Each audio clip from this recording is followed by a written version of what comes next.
going to take a look at a song that every once in a while just pops into my head and I can't get it out. It is so cool. This is 1965, the Beau Brummels. Now, they were a San Francisco band, and really like one of the bands that formed the San Francisco psychedelic sound that later turned into Jefferson Airplane and the Grateful Dead and all those other guys. But these were one of the pioneers along with the Charlatans. I'm not going to go too much into the whole history of San Francisco music right now. But the Beau Brummels were basically a duo with a backup band too. But I don't want to sell the rest of the guys short. And kind of came into being, I guess, when vocalist Sal Valentino, who's a San Francisco kid, got a gig and needed a band. And so he called up his buddy, high school buddy, Ron Elliott, guitar player, songwriter, and Ron brought a few friends together and they got some gigs around San Francisco, big time place in San Mateo a little bit later, and then Tom Donahue's fledgling label, Autumn Records, came calling, and they put out they had two big hits, and this was, of course, Laugh, Laugh. I guess I should introduce the song. The other one came out right around the same time, a little bit later, just a little, so to speak. Anyway, and really interesting chord progressions, and Ron just put together some cool tunes. Nice arrangements. We had a little harmonica in this one, nice little guitar licks. We have some really interesting chords that I want to kind of review here in this segment, and that is I'm going to go first into seventh chords. Seventh chords out of the E families. Now, there are two really important elements in a seventh chord that determine exactly which seventh it is.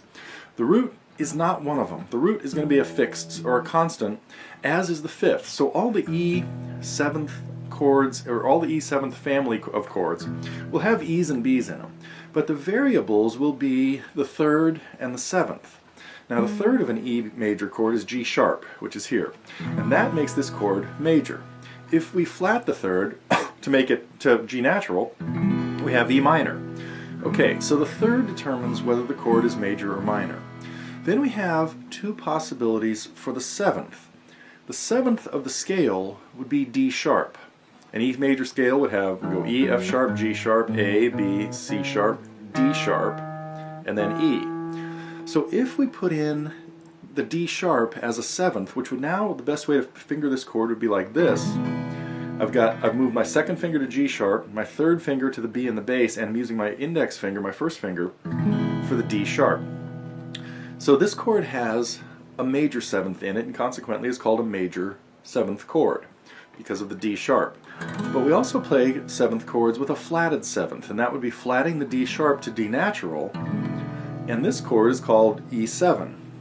Now, to be more specific, it's sometimes called dominant seventh. Other than the strange thing that happens in the intro, we have mostly chords from the key of E. Well, there's some strange things that's happened coming up in just a second here. So our normal chords in the key of E would be E, A, and B are three major chords, and we're going to use all of those in here.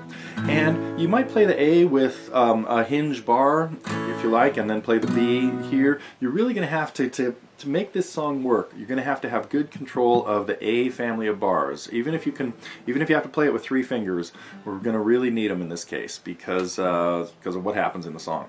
But so there are three major chords in the key of E.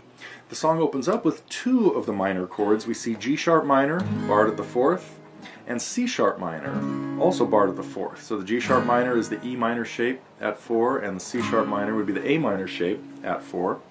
But then we're going to see a whole bunch of other generally open chords, D's and G's and C's, and we're also, though, want to be able to play them as bars out of the E family and the A family, and that's what's going to be happening a lot in here. There's a really unusual series of chords that keeps following a very simple to remember and even see pattern of, if I go from E to A, I'm going from the 6th string open to the 5th string open as far as the scale goes, E, F sharp, G sharp, A, that's a relationship of 1 to 4. E would be 1, A would be 4. Hopefully you followed most of what the last two segments were, but even if you didn't, or if it's not all completely clear yet, you're going to be able to play this song. So it opens up with this really interesting half-step chromatic feel, starting off with a major chord, G sharp, to G sharp major 7, to G sharp 7, and back to G sharp major 7. And you kind of hear one guitar do this, or you hear it sometimes in triplets, which is how I played it back at the top. The same thing then continues with the minor version of that.